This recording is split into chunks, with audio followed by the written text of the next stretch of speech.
नमस्कार। आज मैं फिर आपके सामने अपराध की एक और घटना लेकर आया हूँ। आज के अपराध की घटना बिल्कुल हालिया है, परसों की है। घटना कोई बहुत बड़ी नहीं है, घटना छोटी सी है, लेकिन संदेश उसके पीछे बड़ा है। कल हमारे किसी सुधी श्रोता ने कल और परसों भी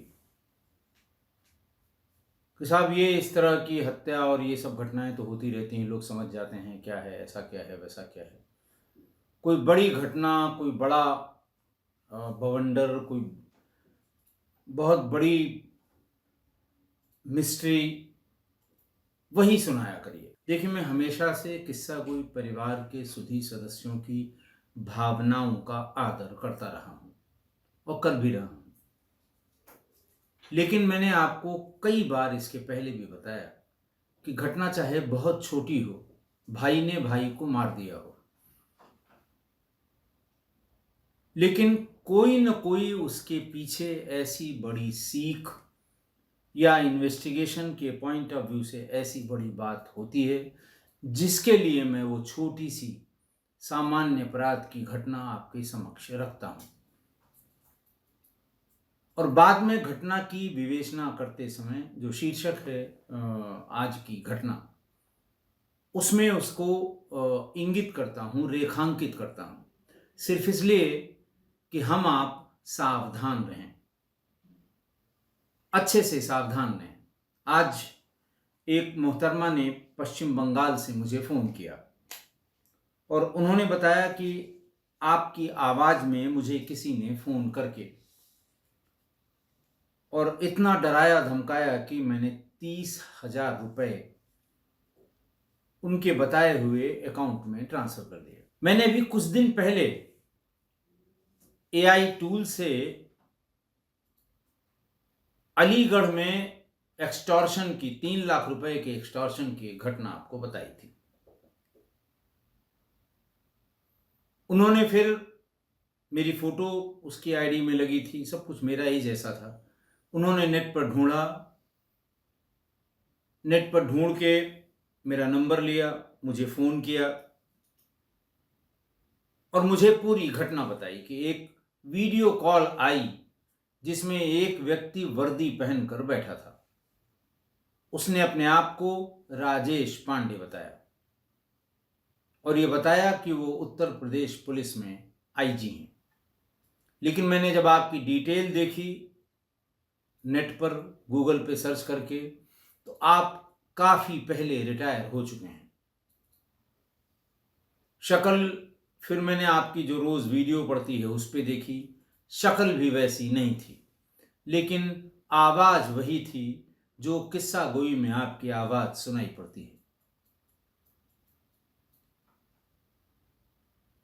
अब आप समझ सकते हैं कि अपराध कहाँ से कहाँ पहुँच गया है। सामान्य सी बात है, एक महिला को चीट किया गया किसी के नाम पर। यही नहीं, तमाम और सूचनाएँ लगभग रोज़ मेल से लोग देते हैं कि साहब फला पुलिस अफ़सर ने मुझको धमका के इतने पैसे ले लिए, आपकी कोई जान पहचान हो तो बता दीजिए। मैंने जब सारी डिटेल पूछी तो मुझे लगा कि ये एआई से बनाई है। मैंने संबंधित अधिकारी का नंबर दे दिया कि आप स्वयं बात कर लें। मैंने इन महिला से भी आज सुबह पूछा, वो घरेलू महिला हैं, कहीं कामकाजी महिला नहीं हैं। तो उनसे कहा कि देखिए, मैं आपसे बात कर रहा हूँ, मेरे आवाज़ को रिकॉर्ड कर लीजिए आप। मैं अनुमति देता हूँ, आप मेरी आवाज़ को रिकॉर्ड कर लीजिए या मेरी और आपकी जो बातचीत है उसको रिकॉर्ड कर लीजिए और फिर ये देखिए कि क्या जिस आवाज़ में उस व्यक्ति ने आपसे पैसे माँगे वो मेरी आवाज़ है। उन्होंने कहा नहीं साहब, मैं पहचान नहीं हूँ, आवाज़ तो बिल्कुल ऐसी ही थी। हमने कहा ऐसी ही थी या यही थी, इसमें अंतर है, आप इसको देख लीजिए। उन्होंने रिकॉर्ड की हमारी जो कन्वर्सेशन है, फिर उसको अच्छी तरह से सुना, फिर बताया कि साहब आवाज़ तो ऐसी ही थी लेकिन ये नहीं थी। मैंने उन्हें राय दी कि आप अपने पास के पुलिस थाने में इसकी एफआईआर ज़रूर लिखवा दें। वरना वो किसी न किसी बहाने फिर से दूसरे तरीके से आपको तंग करेंगे। तो कहने को घटना बहुत छोटी सी, एक महिला से ठगी की, 30,000 रुपए ले लिए, लेकिन ये किसी और के साथ भी हो सकती है। इसी तरह इन छोटी छोटी घटनाओं में जो भेद छिपे हैं, मोडस ऑपरेंडी छिपी है, अपराधी की मानसिकता छिपी है, अपराधी ने क्यों ऐसा किया ये छिपा हुआ है, ये जानना हमारे आपके लिए बहुत आवश्यक है, बहुत आवश्यक है। मैं अब आज के वाकये पर आता हूं। आज का वाकया भी वही अपने उत्तर प्रदेश से, जिला फतेहपुर, थाना धाता और गांव है छोटी अढ़ौली। तारीख थी 20 फरवरी, यानी परसों की बात है। 20 फरवरी 2024 को गांव के रहने वाले रोशन सिंह वो थाने पर आए। रात बहुत हो गई थी और उन्होंने ये बताया कि आज मंगलवार का दिन है। मैं प्रत्येक मंगलवार को चित्रकूट जनपद के राजापुर में एक प्रसिद्ध हनुमान मंदिर है, वहां दर्शन करने जाता हूं। पूरे गांव को पता है, मेरे पूरे परिवार को पता है।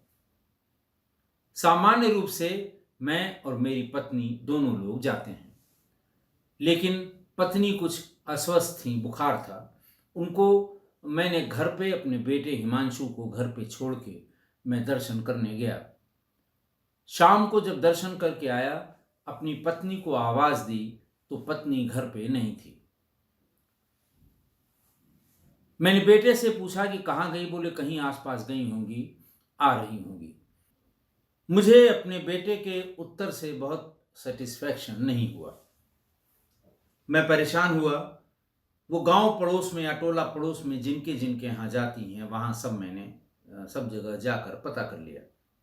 मेरी पत्नी प्रभावती, जिनकी उम्र 48 वर्ष थी, वो मुझे ढूंढे कहीं नहीं मिली। अब वहाँ गांव में लोग 8 बजे खाना खा लेते हैं, 9-10 बजे सोने चले जाते हैं। अब लगभग गांव में सब लोग सो गए होंगे, तो कृपा करके हमारी। और फिर उन्होंने ये भी कहा कि जब मैं चलने लगा और मैंने बार बार अपने बेटे को आवाज दी तो बेटा भी घर पर नहीं था। मुझे किसी अनहोनी की आशंका है। मेरी गुमशुदगी लिख ली जाए और इसके बारे में जांच की जाए। खैर, पुलिस ने गुमशुदगी लिख ली। सवेरे सवेरे पुलिस मौके पर आई, लोगों से बातचीत की, जानने की कोशिश की कि पत्नी उनकी सामान्य मानसिक हालत की थी, किसी से झगड़ा था, कोई दूसरी बात हो सकती हो अगर तो। और यह भी पूछा कि बेटा हिमांशु क्या अक्सर गायब हो जाया करता। लोगों ने कहा साहब वो हमेशा घर पे ही रहता है, कभी नहीं जाता, पता नहीं क्यों वो चला गया और कहाँ चला गया, बाप को बताया भी नहीं। और माँ भी ऐसे नहीं जाती, घरेलू कामकाज वाली महिला है, उसके तो कहीं और जाने का प्रश्न ही नहीं उठता। पुलिस ये कवायद गांव में कर ही रही थी कि करीब 11 बजे के आसपास गांव वाले जो उधर से मोटरसाइकिल से आ रहे थे, उन्होंने ये बताया कि यमुना नदी के किनारे एक बोरे में मछुआरों ने बोरे को खींच के बाहर किया तो उसमें एक महिला की लाश है। पुलिस और रोशन सिंह, गांव के और लोग वहां भागे। बोरे को खोला गया, देखा उसमें लाश प्रभावती देवी की थी, रोशन सिंह की पत्नी की, और लड़के का कोई अता पता नहीं था। तब रोशन सिंह ने यह भी बताया कि साहब हुआ यूं कि जब मैं लौट के आया, मैंने तमाम पूछताछ की, हिमांशु से भी पूछा, तो उसने भी कोई बहुत माकूल जवाब नहीं दिया। उसके बाद जब वो घर में 9 बजे के बाद नहीं मिला तो मैंने हिमांशु के बारे में पूछना शुरू किया। तो लोगों ने ये बताया कि वो ट्रैक्टर लेकर यमुना नदी की तरफ वाले रास्ते पर जाता हुआ दिखा था। इतनी सी बात गांव वालों ने बताई। जब मैं थक हार कर लौट कर आया, अपने चारपाई पर लेटा, तो मैंने ये देखा कि मेरे सिरहाने एक फरसा, एक रॉड और एक खुरपी रखी हुई है। क्योंकि न ताज्जुब मुझे इसलिए हुआ क्योंकि न तो वो रखने की जगह थी, न वहां कभी रखा जाता था। मैं डर गया, मैं घर से बाहर आ गया और बाहर ही मैं रात भर सोया। सवेरे तक पुलिस आई, छानबीन करने लगी। पुलिस ने और डिटेल में जानकारी करने की कोशिश की। दिमाग पर जोर देते हुए रोशन सिंह ने यह बताया कि साहब, आज से कोई 6 महीने पहले बीमा के एक एजेंट को लेके मेरा बेटा हिमांशु आया था और उसने कहा मां और पिता दोनों से कि आज मैं आप लोगों का बीमा कराऊंगा। रोशन सिंह बताते हैं कि मुझे बड़ा ताज्जुब हुआ कि ये लड़का कभी हम लोगों का हालचाल भी नहीं लेता, अचानक किसी बीमा कराने की कहां से सूझ रही है। मैंने पूछा भी कि अचानक कैसे, क्यों, बीमा कोई बात है क्या? तो उनका नहीं नहीं, मैंने सोचा कि कल को लोग कहेंगे कि लड़के ने माँ बाप के लिए कुछ नहीं किया, तो मैं आप लोगों की जिंदगी को सिक्योर करने के लिए, उसकी रक्षा करने के लिए बीमा का फलाना पॉलिसी है, ढेकाना पॉलिसी है। और ये भी बताया कि यह बीमा 50-50 लाख रुपए का है। चूंकि वो एजेंट जिसको वो लेकर आया था वो गांव का ही था, इसलिए हम लोगों ने जहां जहां उस एजेंट ने कहा वहां सिग्नेचर कर दिए। पुलिस ने उस एजेंट को बुलवाया, उससे पूछा कि बीमा कितने कितने का था। उन्होंने कहा साहब 50,000 माँ का और 50 लाख माँ का और 50 लाख पिता का, और दोनों में नॉमिनी अकेले हिमांशु। 1 करोड़ के बीमा की प्रीमियम की राशि भी बहुत होती है। मैंने हिमांशु से पूछा कि इतनी राशि, मतलब इतना पैसा तुम प्रीमियम का छमाही या सालाना कैसे दोगे? उसने कहा माँ बाप के लिए मैं कुछ भी कर सकता हूं, तुम उसकी चिंता मत करो, तुम केवल इनका बीमा करा के वो पॉलिसी हमें दे जाओ। रोशन सिंह पुलिस को बताते हैं कि इस बात के काफी समय हो गए, हम लोग भूल भी गए। हालांकि कई दिनों तक हम पति पत्नी इस बात से ताजुब करते रहे कि आखिरकार क्यों इसने बीमा कराया होगा, लेकिन हम इतनी दूर तक नहीं सोच पाए।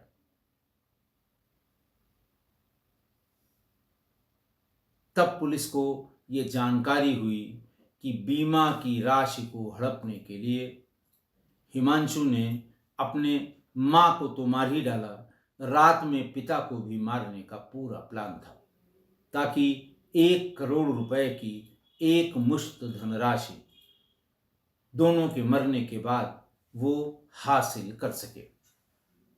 खैर, पुलिस ने, दूसरा ये था कि जब पुलिस कंफर्म कैसे हुई कि जब बोरी खोल के लाश निकाली गई तो गर्दन गमछे में बंधी हुई थी और वो गमछा हिमांशु का था और हिमांशु सामान्य रूप से वही गमछा लपेटकर घर से बाहर निकलता था। लोग भी पहचानते थे कि ये हिमांशु का गमछा है।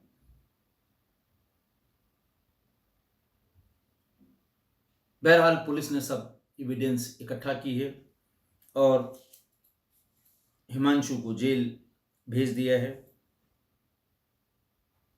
अपर पुलिस अधीक्षक फतेहपुर विजय शंकर मिश्रा जी ने बताया कि रोशन सिंह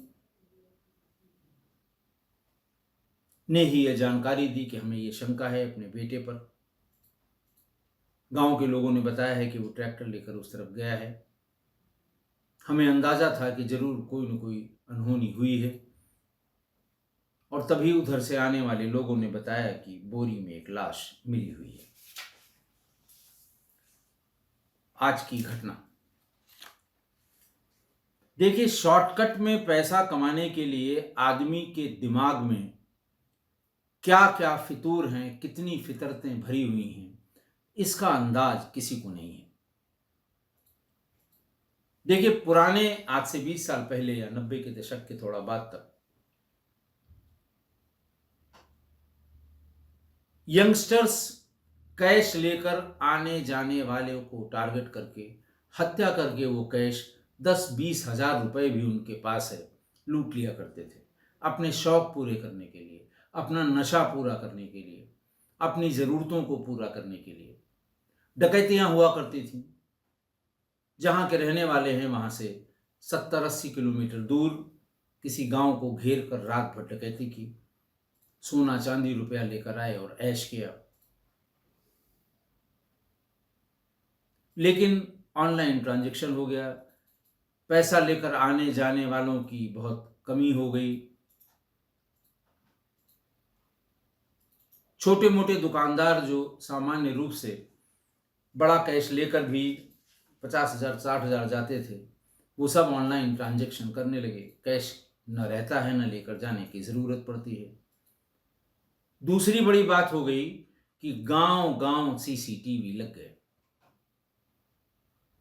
कुछ लोगों ने अपने लिए और कुछ ग्राम पंचायतों ने, ग्राम सभाओं ने सीसीटीवी लगा दिए और अपराधियों को यह पता लग गया कि आज की तारीख में अपराध का पता लगाने के लिए सबसे पहले पुलिस सीसीटीवी फुटेज पर टूट पड़ती है और 90% केसेस में यही सीसीटीवी फुटेज अपराध की लीड भी पुलिस को दे रही है। इसलिए अब ये बाहर के जो अपराध हैं इनमें कमी आ गई और घर बैठे होने वाले अपराध, जिन्हें साइबर क्राइम आप कहते हैं, वो शुरू हो गए। इसके अलावा शॉर्टकट में पैसा कमाने के वही तरीके जो हिमांशु ने किया, ये अपनाए जा रहे हैं। इस बीच मैंने कई घटनाएं आपको सुनाई हैं जिसमें बीमा करा के हत्या की गई है, बीमा की रकम हड़पने के लिए। ये नया तरीका है, पहले भी हुआ है बहुत पहले, लेकिन तब बहुत रेयर था। इस बीच में पिछले 3-4 सालों में ये एक अपराध का सामान्य तरीका, अलग से अपराध का सामान्य तरीका निकलकर सामने आया है। ये जो तरीका निकाला है, ये निकम्मों का निकाला हुआ तरीका है। ये न तो काम करना चाहते हैं, न मेहनत करना चाहते हैं, और ये हमेशा पैसा कमाने की किंवदंतियों पर यकीन करते हैं कि फला जगह गड़ा हुआ धन है, निकाल लिया जाए, फला के पास इतना पैसा हो सकता है, उनको साइबर क्राइम के माध्यम से वो पैसा हड़प लिया जाए। और एक नया तरीका ये भी जुड़ गया कि बीमे से, बीमा करा के पैसा हत्या करके ले लिया जाए। हत्या चाहे जिसकी करनी हो, रिश्तों का चाहे जितना गला घोटना हो, पैसा मिलना चाहिए।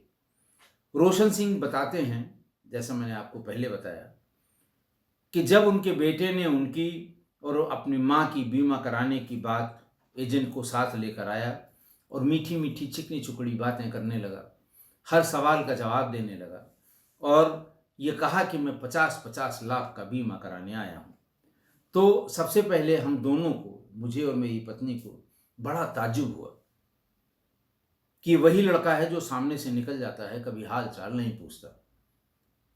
ये कभी नहीं कहा कि तबीयत खराब है, चलो आपकी दवा इलाज हम डॉक्टर से करा दें। ये भी नहीं पूछा कि कोई पैसे की ज़रूरत हो तो बता देना। आज अचानक 50-50 लाख का बीमा कराने ही आ गया। ताज्जुब तो बहुत हुआ। पूछा भी क्यों, उनका नहीं, मैंने सोचा कि आप लोगों का बीमा करा दूं ताकि आप लोग सुरक्षित रहें, लोगों को कहने का मौका न मिले कुछ कि बेटे ने बाप महतारी के लिए कुछ नहीं किया, इसलिए बीमा करा रहा हूं। रोशन सिंह कहते हैं, लेकिन मैं कभी दिमाग में मेरे आया भी नहीं कि ये बीमा कराने के बाद हम लोगों की हत्या करके बीमा की राशि हड़पना चाहता है। देखिए, इसलिए अगर घर में बच्चे, आपके बच्चे, ग्रोन अप बच्चे, परिवार वाले बच्चे अगर अचानक लंबी रकम का बीमा कराएं, किसी का भी, पति अगर पत्नी की का बीमा बहुत लंबी रकम का अचानक कराए, बिना किसी कारण के अचानक आउट ऑफ ब्लू एक दिन आए, बोले मैं तुम्हारा बीमा कराऊंगा, या पत्नी पति का बहुत बड़ी राशि का बीमा कराए, या घर के जो बड़े बुजुर्ग हैं, नावल्द जिन्हें कहते हैं, जिनकी संतान नहीं है और उनके नाम प्रॉपर्टी है, उनका अचानक घर का कोई लड़का या आदमी बीमा कराने लगे कि आपका हम 1 करोड़ का बीमा करा देते हैं, तो आप उस पर पूरा विचार करिए। अचानक उमड़ते घुमड़ते प्यार को आप देखिए, उस पर पूरा विचार करिए। ये भी पूछिए कि किस्त कहां से आएगी। वो ये कहेगा कि आपसे क्या मतलब है, हम करा रहे हैं, हम देंगे किस्त। उससे कहिए कि नहीं, हम ऐसे नहीं मानेंगे। अगर छमाही किस्त है तो किस्त की राशि हमारे बैंक में उतने समय की एफडी करा के डाल दीजिए, ताकि समय से किस्त जमा हो सके। जैसे ही आप ये बात करेंगे, बीमा कराने का विचार त्याग देंगे, जो भी आपका बीमा कराना चाहता है। तो लिहाजा, और अगर ऐसा भी हो गया तो चौकन्ना रहने की जरूरत है। चौकन्ना रहिए कि पता नहीं इसकी नियति में कितना खोट है और क्या क्या भरा हुआ है। इसलिए ये सावधानियां आपको रखनी जरूरी है। आशा है आप मेरी इस बात से सहमत होंगे। आज के लिए इतना ही। बहुत बहुत धन्यवाद।